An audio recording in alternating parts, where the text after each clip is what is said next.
Hello and welcome to the 47th episode of Meet the Expert. This is our monthly opportunity to deep dive into a topic with an expert in the field. I'm Angela Cripps, the MD of the Recruiting Gym. This month, it's onboarding new starters with a human touch, and we're very lucky to have Cecilia Crossley with us. Good morning, Cecilia. How are you? Good morning. Very well. Thank you for having me, Angela, and hello, everybody. It feels like a little bit like an onboarding month, to be honest, because we had you for our hiring happenings with a pestle twist, for sociological, for the S in that last month. We've had you for Ask the Coach, that we did an onboarding special as well. So we thought we'd go the whole hog this month and get you on Meet the Expert as well, where we can really dive into this topic, because we're seeing in the industry all those green shoots coming through, people getting back to getting busy again, which is lovely, but it also means then they're going to be bringing new people in. So whether it's onboarding for yourself in your recruitment company, or whether it's helping your clients to onboard your candidates, look at it from both sides. You could be an in-house person and it might be onboarding staff within your company, and that might be part of your role as well. There's going to be so much that we can get from this. So Cecilia, if you can give us a little introduction as to how you got to this point with onboarding. Thank you so much, Angela. Thanks again for having me.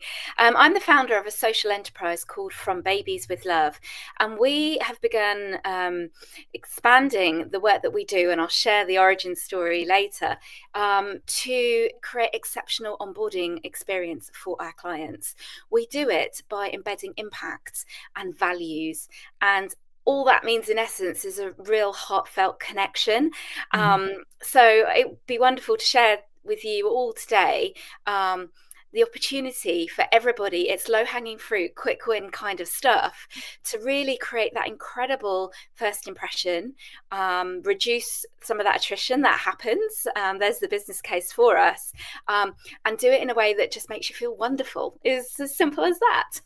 It's a win for everyone here, and you've already hit on a nerve for the recruitment industry, which is the attrition rate, because actually we are very poor in that regard. We lots of figures around there, but you could quite easily quote 50% in the first year. So very high for us, because it is a tough job. If you're a 360 recruiter, it's 15 jobs in one. You could split out all of those jobs and there would be another job for you. So we know it's tough. We don't always get the onboarding right. So another reason why I wanted you here. And that low-hanging fruit, those hints and tips, get your pads and pens out, everyone, or get your otter in here recording it, so that you've got those actions to take away with you, because it is going to be important. Okay, I'm going to hand over to you and interject a little bit if I can as we go along, and that would be lovely. Thank you, Angela. Yes, so I'm Cecilia Crossley. I'm the founder of From Babies with Love. We believe that every child should be safe, loved and learning, and we donate 100% of our profits to help achieve that vision, which we generate by serving global HR functions. And today I will share with you the work we do in contributing to exceptional onboarding experience. I will explain the business case, the trends that are happening that we're seeing across all our partners. I'll share the story of how we came to do this work. And then I'll share a little of the practical, like actually how it happens and what are the results. I welcome your questions. I think there's plenty of time at the end for those. So please do share thoughts and reflections on what you're seeing in your networks and companies. I'd love to hear. So let's set the scene. First of all, why does onboarding matter? So Angela's already shared a 50% statistic with regards to the attrition of new hires, which I normally go for 33%, Angela, that I read that statistic in multiple places, that a third of new hires on average leave within the first 90 days. So, crudely speaking, huge financial cost and business case right there. And then another that I add to that is, of that cohort that leave within 90 days, another third of those leave because of company culture.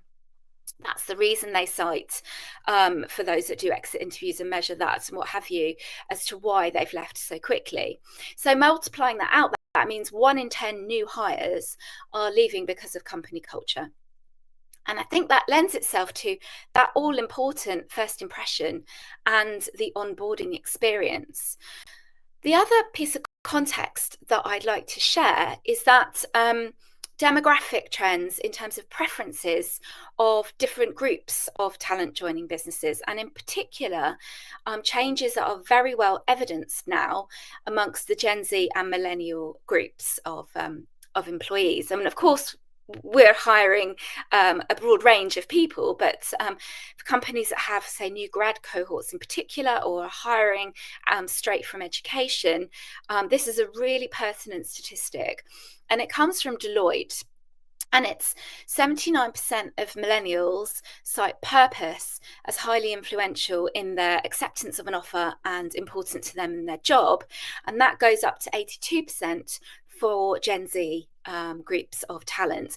That's the 2024 Deloitte's Millennial and Gen Z report, which you can just Google it. It's right there. And those kind of statistics in there in the executive summary, so really easy to access. So what we're seeing is a trend for more and more people, particularly as those two groups form a greater part of the workforce as they get older, wanting to understand how their role is going to make a positive contribution to society through the business's own impact in society. And employer value proposition teams, talent attraction teams, all articulating that as part of their materials to attract their talent and through the recruitment process. I'm very conscious I'm speaking to lots of recruiters who I'm sure know the detail of that already. So I imagine you're familiar with all of that already, but that's really setting the scene for what From Babies with Love does and why. So I'd like to just share with you now the story of that what and the why, for you to know me a little and my story, and see how that relates to the opportunity to create exceptional onboarding experience with the human touch, as Angela so beautifully titled this session. So I will tell you a little story, if I may. I'll start with my upbringing. My dad is English and my mum is Brazilian. And what that meant was, for my childhood, every few years, our family holiday would be to Brazil. And we'd visit my gran, my cousins, and what have you. And when I was a child myself, I used to see children living on the streets of Rio. There was literally a family living outside my grandmother's apartment block. And formative stuff right there. I just think it's wrong. I think gross inequality is unnecessary. I think that we are kind enough and intelligent enough and wealthy enough for it not to be the case. And I don't get why society is organised such that that is the case. And I feel that there's an incredible opportunity. Well, I know there's an incredible opportunity to think about the spend that takes place in businesses all over the world and how we can harness that to prevent and solve the world's biggest problems. How do we harness the power of commerce?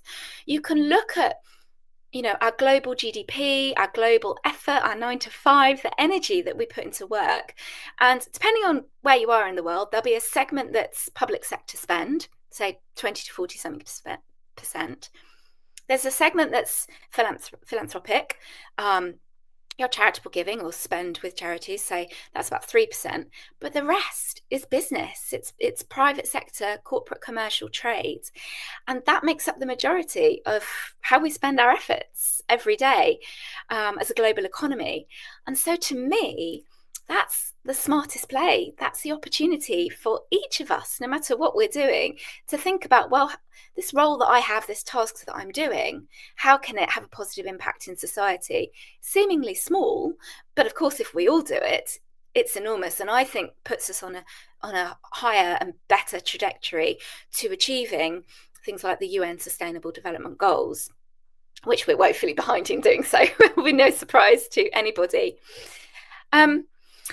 So thinking all of that led me to the next opportunity that I saw, which happened in a very cliched way, and becoming a parent, and my emotional experience of holding a little one in my arms on the sofa, dressing gown on, sleep deprivation, chemicals, hormones. I'm sure lots of people know the drill. one of the big charity adverts came on TV, a Christmas appeal advert from, I don't even remember, in the fog of sleep deprivation, but UNICEF or Save the Children or something came on TV, and I wept, I sobbed. I was actually completely naive to knowing what my reaction to seeing the tragedy of those kind of adverts would be, as you know, with my little one in my arms. And I'm somebody, given my background and interest, that paid attention to those adverts already. And it turns out everybody I speak to nods and understands that response if they've had that experience too. I think there's something chemical, hormonal, I do not know the science, but I know it to be true in our humanity, that it's a universal experience, that one's own children are your priority, and then concern for the welfare of children everywhere just goes somewhere deeper. I took that feeling with me and had an idea when I was buying a gift for a friend, a onesie in a children's shop, and I thought, what if I could buy a gift like this and help a vulnerable child at the same time? That would completely speak to those emotions I experienced. It would make me feel good. Let's forget the altruism for a moment. I will just be like, yay, I've spent my pounds in a good way today. I'm a nice person. I'm a super thoughtful gift giver. My person I'm giving it to is going to have those same positive emotions. That this beautiful thing celebrating them is also helping somebody less fortunate. And I put that idea together with my professional upbringing, which began in Canary Wharf. I trained as an accountant at one of the big four in the time when we all ran around with Blackberries. Remember that? That was my professional upbringing. But the thing I thought about was I remembered a practice that I'm sure you all recognise as well. It was happening all over the business world. It was unstrategic, inconsistent, completely uninclusive. A bunch of flowers being sent by an EA or a line manager or not to somebody taking parental leave, depending on who the EA is or the line manager, probably depending back then, let me say, on whether it was a woman taking a traditional mat leave. And I thought to myself, what other employee communication gets left like that? And isn't it worse for the person in the team next door that thinks, well, I got nothing? A well-intended bunch of flowers that's gone after 10 days, but actually the net impact across an entire workforce being detrimental because of the inconsistency. So From Babies with Love created a parental leave gift service. That's how we began. A tool for an HR team looking to build a family-friendly workplace, to engage and retain the working parent cohort of talent, also with the business case for achieving greater gender balance in their senior talent teams and their executive committees and C-suites. That's how we began. We support 46,000 children so far, serving global HR functions. I'm glad to say I met you just before Charlotte went off on her maternity leave, so her maternity gifts were from Babies with Love, and you're right, it made me feel really good that I was helping a child elsewhere as well as sending a lovely gift. So we'll put the link in there for that. So if people are in that situation, please do share from that. But I'll let you go on where it went to next.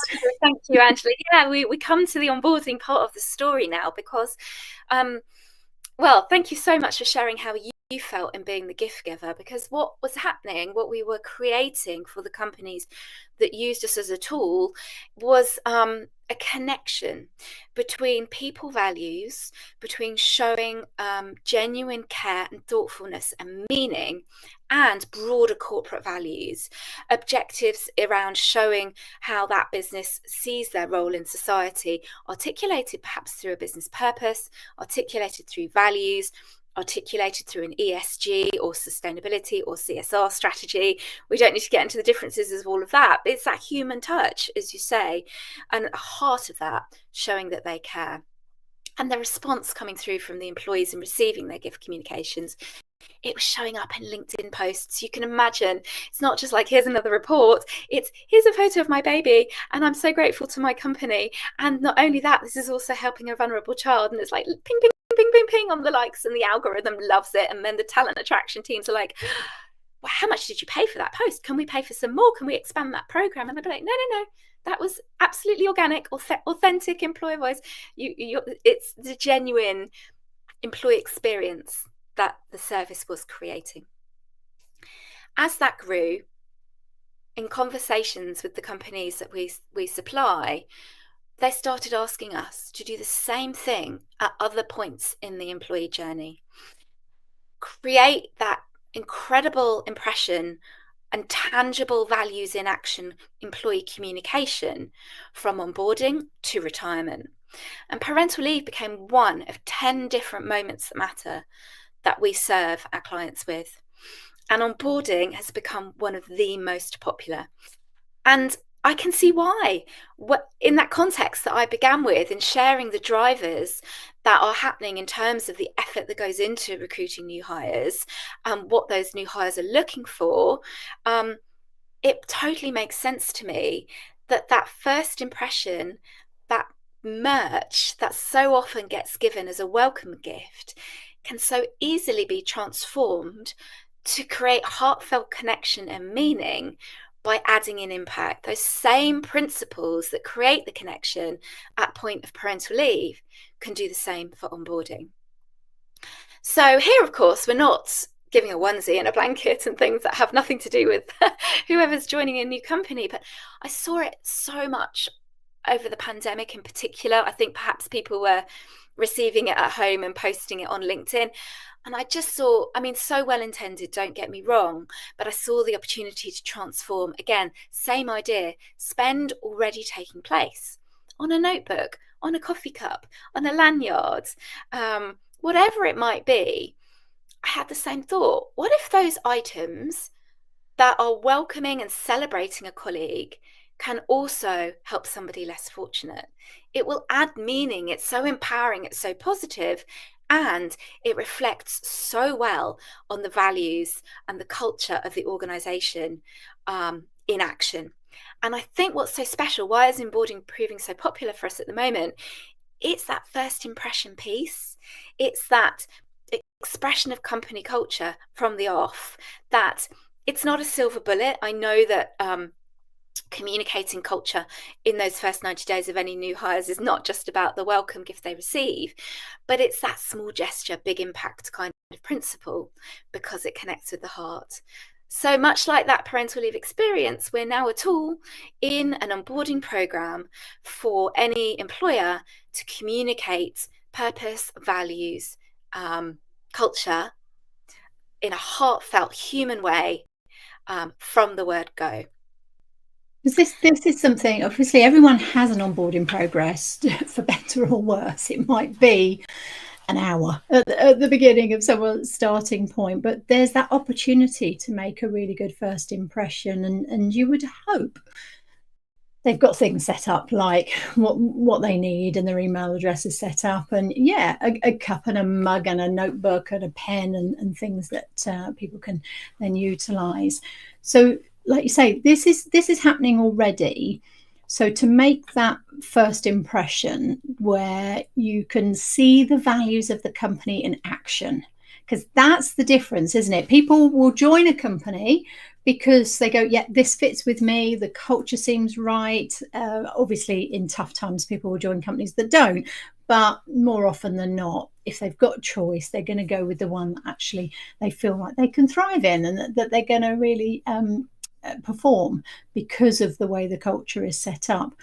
So the problem we get, and the reason why there is a lot of turnover, 3 days, 3 weeks, 3 months, and you talked about that 33% at 3 months, is because when they get there, the reality is different. What they've been sold doesn't actually happen. So if we can make, literally in that first moment, make that impression, and maybe even before, to send them the onboarding gift with their contract or beforehand. So are you able to sort of share some of the things that people could send beforehand? Yeah, we commonly find our clients are interested for the gift to go to the colleague's home beforehand, before the joining day, for two reasons. One, I think, is has been expedited by the pandemic and the hybrid working. Somebody's first day may not mean they are physically in an office where you can physically and in person have a new onboarding 1 hour, 1 day, whatever it might be. But the other 6 months, by the way, is what we recommend. We'll come back to that. 6 months. But the other is an opportunity to create that really warm, excited feeling, and perhaps provide assurance against any nervous type feelings in advance of colleagues' arrival, for that gift to land at the new joiner's home, and to say, we can't wait to see you. And the other opportunity that provides, that we support our clients to tailor exactly to what helps them the most, is to use that gift communication as a signpost. So, you know, it's not an intranet page that somebody might know it's not there. It's not an email that they might skim read and then forget to come back to. It's a gift as a method of communication. We all know what it is to open a gift. We take a minute, we feel excited, we feel seen and appreciated, and we enjoy the experience of opening something. And then the card that's inside, you know, it's a card. You open it, you read it. So we quite often have clients, for example, including a QR code that then, you know, someone's got their phone in their pocket, they scan a QR code, and that might take them to a web page with some information, some instructions on some how-tos of commonly asked questions. It might say something like your buddy, your onboarding buddy is going to be, they're going to welcome you with a coffee on day one, you know, whatever it might be. Because the method of communication actually captures attention, it's a smart way to ensure some of those other tools, resources, support mechanisms in the onboarding journey are delivered, that those communications are delivered where you need them to be and when. And quite often that is, you know, a week before somebody's first day. So in terms of that practical element of how does it work, we work with an HR team, an onboarding team, a talent attraction team, to slot in with their processes, the other initiatives that they have, and design the gift communication to deliver the best values communication, but also the best way to pick up everything else in those early onboarding steps. And I think that's what delivers the highest ROI. And the value of that compared to a notebook. I mean, I'm being really crude, and I'm sure lots of you have lovely notebooks, but you know what I mean? I hope I'm conveying the difference in terms of thoughtfulness for the new joiner. But I don't even mind the notebook. I can sit here and I've probably got 15 that I can put my hand on straight away. I love a notebook. But if I opened that notebook and inside was a QR code as well, and it said, welcome to the company, scan this QR code to meet your onboarding buddy. And then I go somewhere. So this is where the automation can make it so much better. And that takes me to a page where there's a video of my buddy saying, can't wait to meet you next week. We're going to be working together. I'm going to be supporting you. This is what I do. This is who I am. Here's my LinkedIn profile. So go and connect with me. Happy to chat with you beforehand. I'm already there. I'm already engaged. I'm already working. So this isn't my line manager that I probably met during the interviews. This is someone else within the organisation, and it can be anyone. And what we do look at first is we usually recommend, well, look at people that are still in their first year, that have been through the 6-month onboarding, that have excelled, that have performed well, that can communicate well as well. Pretty much every recruiter can. They would be your ideal people. So they don't have to have been in the company for a long time. They don't have to be higher. They can be a peer. They can be someone that's going to be supporting this person. It doesn't matter. They've been through the process and they're engaged. And that's the type of person that you want as the buddy that can help and support them. And that's where that human touch comes in. So we're using the automation and the technology to enhance the human touch. I love things like that. Yeah. And the other element of the difference of how we transform a notebook, because the mechanism of the human touch, you know, it is that gift that is the conduit to deliver the experience and deliver the feeling. But it is all the stuff we practically use and love to have on our desks, absolutely. But the other element I'd like to share, if I may, an example of the kind of communication that can go in the card. In terms of the impact and the values. And obviously this is tailored specifically to any organisation and the language that they use, and exactly as you say, Angela, how they might want to use this communication in other ways in their onboarding programme. But it'd be something like, dear Cecilia, welcome to the recruiting gym. We hope you enjoy these welcome treats for you. They're also funding education for a vulnerable child so that they can look to a bright future too. With best wishes, Angela and everyone at the recruiting gym. For example. But it hits so hard, doesn't it? And knowing that you're helping a child to get into the world of work, to achieve whatever it is they want to achieve, and that's making a difference. Yeah, I want to work for that company. Yes, and just to bring that to life for you, because I haven't actually talked about the children that together we and all our partners empower. So I often get a lump in my throat, so forgive me if a tear comes to my eyes when I'm talking about them. But, to share with you all today, what does that actually mean? As I mentioned, we support 46,000 children so far. That's a great number. I'm very proud of it, but you can imagine there's a lot more to do. I'll share just 2 examples to bring that to life. The first is it costs £96, more or less, because of exchange rates, to fund education for a child in Afghanistan for an entire year. I mean, you can see how quickly you can get from just a few gifts going out to the door to enabling a child to read, write, add up and take away. Just those 4 things. How will anybody ever fight for their rights or anything? What are their life chances if they can't do those 4 things? And we started working on contributing to a program that's happening in Afghanistan for primary children's education prior to the withdrawal of the NATO forces. And of course, since that time, everything was made more difficult, in particular for girls. And so their education that's taking place, sometimes it's the children sitting around in a circle under a tree, and the teachers are potentially in dangerous situations.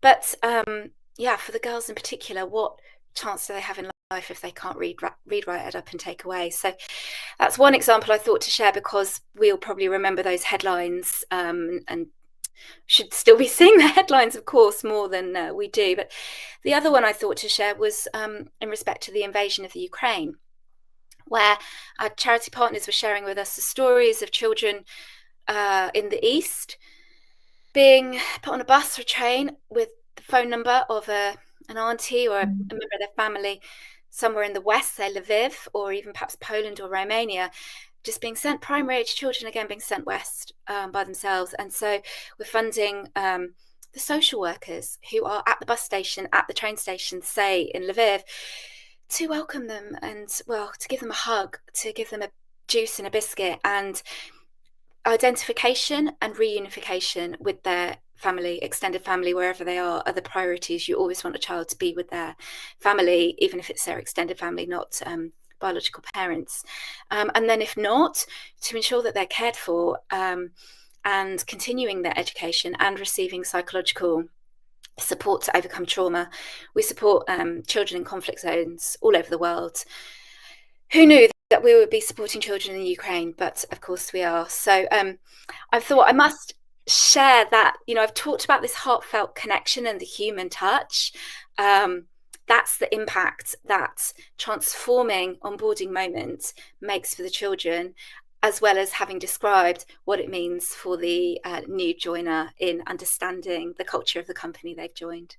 So I could talk all day about that, but I better stop. I know, and I've dived into the From Babies with Love website just to highlight more that you've done in this sense. And I know the onboarding, all the marketing and all the branding and everything that's all happening at the moment. So all of those stories you'll be able to do. But yeah, to see that and the impact that you're having around the world just by redirecting.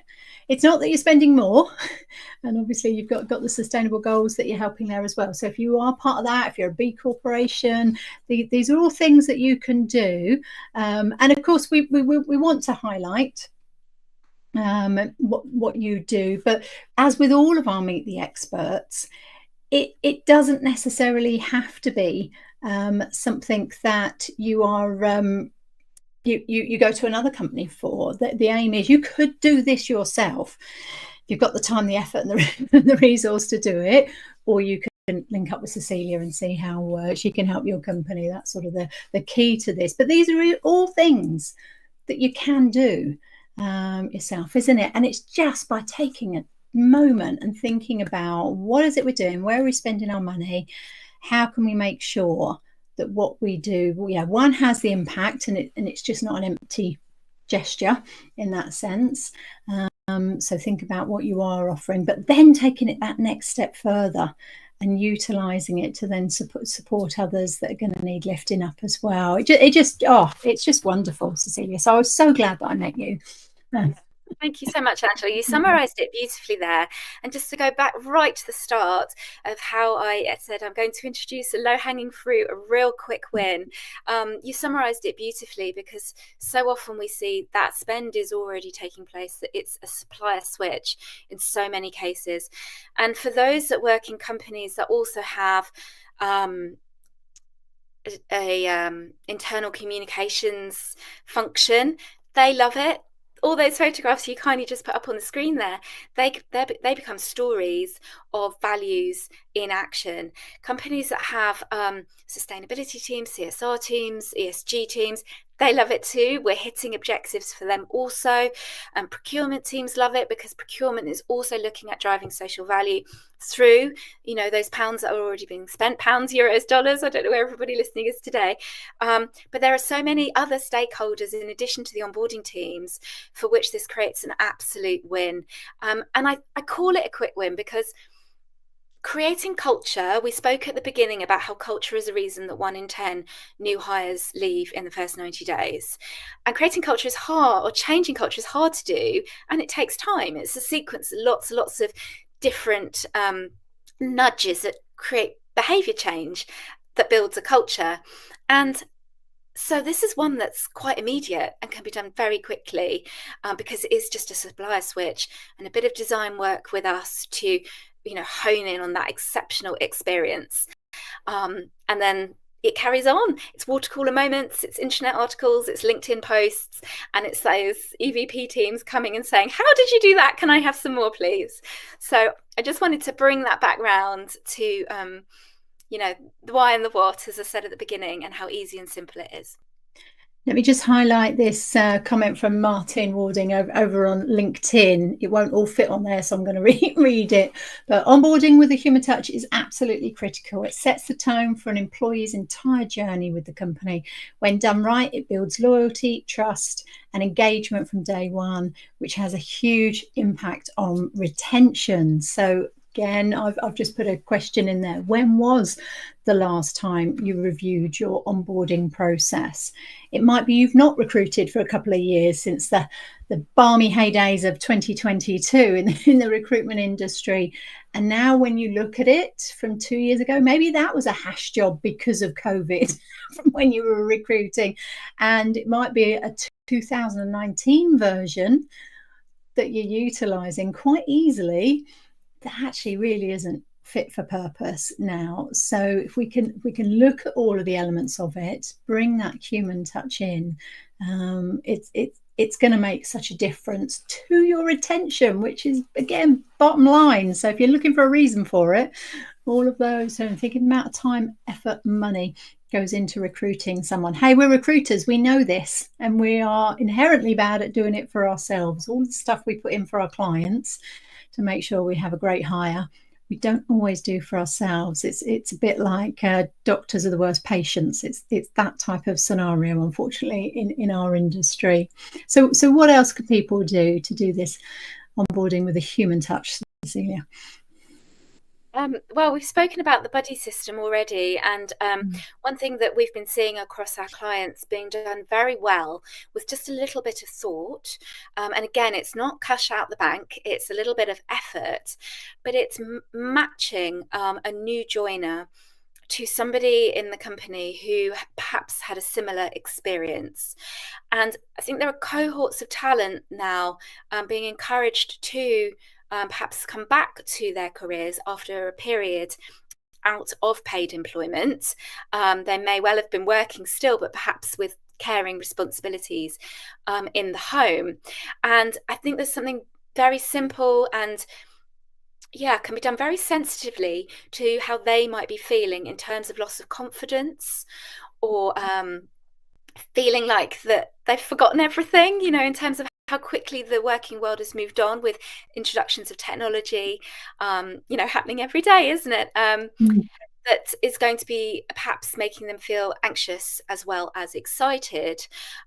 Is it possible to with a little bit of administration, create a system where they do get to talk to somebody who has had something, a similar experience, perhaps if not through a buddy, through a network, an ERG of some kind, where they can feel part of a community of peers and colleagues that understands the emotions that they're going through and joining. I think there's a beautiful human touch piece there that, as I say, doesn't mean you have to spend money. It just needs a bit of effort in, like a bit of matchmaking almost, or setting up a structure for people to be invited to find those peers with similar experiences. I've got two examples in my life where this has worked really well. So my sister, she works for a big American company, lots of people all over the world, and during lockdown, obviously, they weren't getting together. And they did a buddying up system, and they buddied her with someone in Seattle that doesn't do her job, has no reality to what and she really was questioning it. She was like, what's the point of me having, I think it was going to be an hour a month, they were allocated to just get coffee and talk. And she said, I can't see how this is going to work at all. And within the first 15 minutes of the first session, they realized they had similar life experiences and similar situations, and they could actually support each other from there. And then they could then help with, they were then open to hearing ideas and being creative about the work issues as well. So that worked perfectly, and that's still happening 4 years later. But my favorite one is my daughter. At 8 years old, moved counties, moved schools, and was given a buddy at school at 8 years old, a young lady called Ruth. Oh, bringing tears to my eyes now. And we didn't know why they'd put them together until I met her mum the next day. It was like they pulled us over and said, Mum, meet the other parent. We were both single mums. And they were the only two in the school, out of a whole primary school, that had divorced parents. And so we thought, okay, that's probably why they've done it. They are still best friends today, and she's 26 now, and see each other all the time. But that link that they were able to make very quickly, and again, it wasn't about backgrounds, it wasn't about intelligence levels or abilities or anything like that.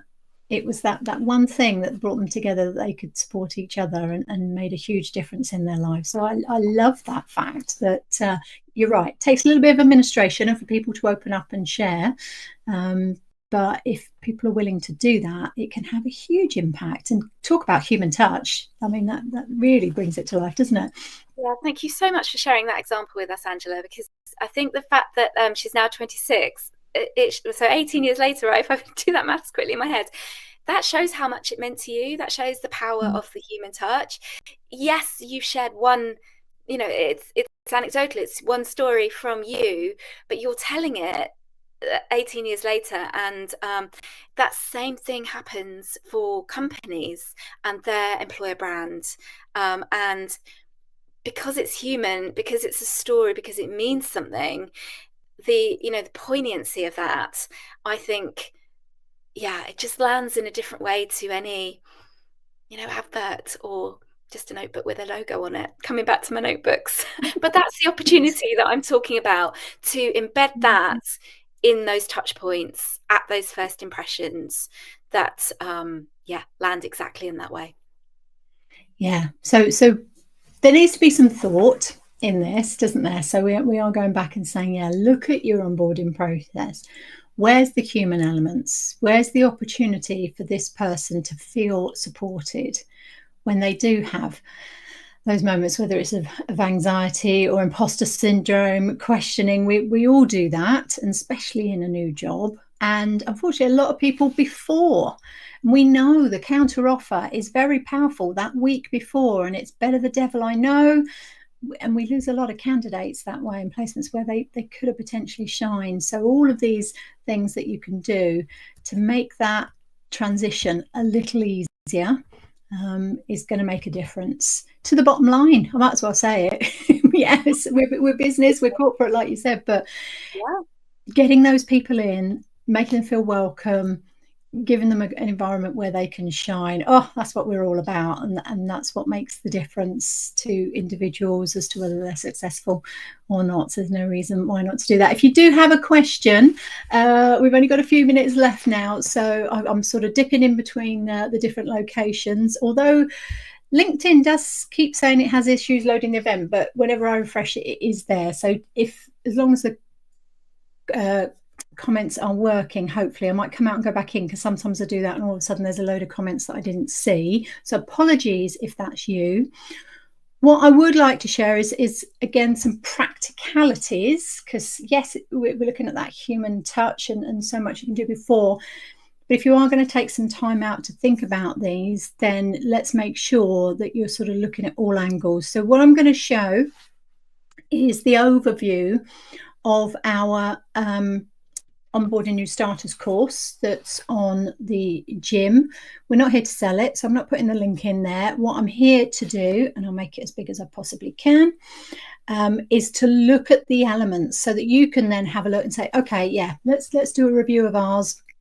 Have we got everything? So before they start, straight away, the reality of what you need to do here, look at your resources, who are the key stakeholders, who are going to get involved, who's going to be that buddy, who will be the right person. Your people plan, I believe, is actually a free document. That's in the free preview. And that goes through all the elements of the details that you should be looking at to support people, including career plans, so that people can see their progression within your company. We get you to review your recruitment process again. And we've also got an additional resource in there around the recruitment commission handbook, because we know that's part of your engagement strategy. Setting objectives and assessments, making sure that before you start, what do I want them to achieve, by when, how am I going to assess that that's happening, and setting those expectations before they even start, and sharing that maybe through the interview process, but certainly you could send them the details as part of their offer, including a 6-month schedule with everything all laid out, what's going to happen, how we're going to support you, what are we going to do. But of course, we know that needs to be flexible as well. All of those assessments, I think there's about 10 in here. Need briefing documents for the people that are doing the assessments, as well as the results and everything. So it doesn't have to be one person doing everything. If you've got all of that, other people are able to get involved. And then, of course, the elements of performance management, making sure you're actually following that through, getting the team involved in all of that, as well as having a probationary period and a celebration at the end. We started brilliantly, so let's make sure we finish brilliantly at the end of their probation. So many people, when I talk to companies, say, have you got probation or appraisal? Yes. Okay. Is there a document that goes with it? Is there an actual meeting? And they're like, well, yeah, we sort of just tell them, yeah, they're staying. And then when I ask the individual, they go, oh, am I? Have I? I didn't know. Didn't know if they'd passed it or not. It gets lost along the way. And again, that opportunity for a human touch to really celebrate that person, totally missed. There could be another gift there, couldn't there, Cecilia? Yes, that's a lovely idea, Angela. I hadn't thought of that. Thank you for sharing that. Yeah, if I may invite everybody, please do connect with me on LinkedIn. I think lots of you are joining through that platform, Cecilia Crossley.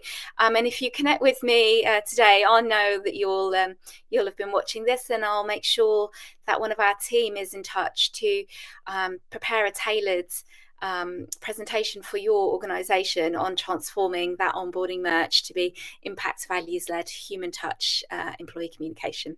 Oh, that's lovely. Thank you so much. Yes, Cecilia, if you're on LinkedIn, is as the speaker. I'll make sure on YouTube and Facebook we put your link in there as well. It's here on Crowdcast. Wonderful. Oh, I've loved that discussion. got everything in there for people to do. There is no excuses now, everyone. Let's make sure as you're bringing new people into your business that it's just the most amazing experience with that human touch. All of the elements are in there to give that person the opportunity to be successful and to be able to shout about your company and how wonderful you are too. And that's what we want. And throughout that, there's opportunity to support children around the world that need that help. So why not do that at the same time if you're going to be spending anyway? Brilliant. Love it.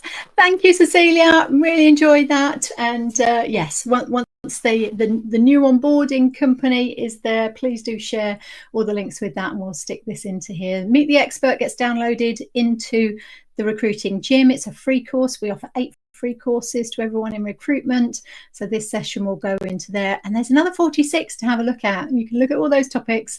There'll be something there for you that you need to know a little bit more about. So feel free to dive in. Thank you, everyone. And thank you to Job Adder for sponsoring us as well. Bye-bye.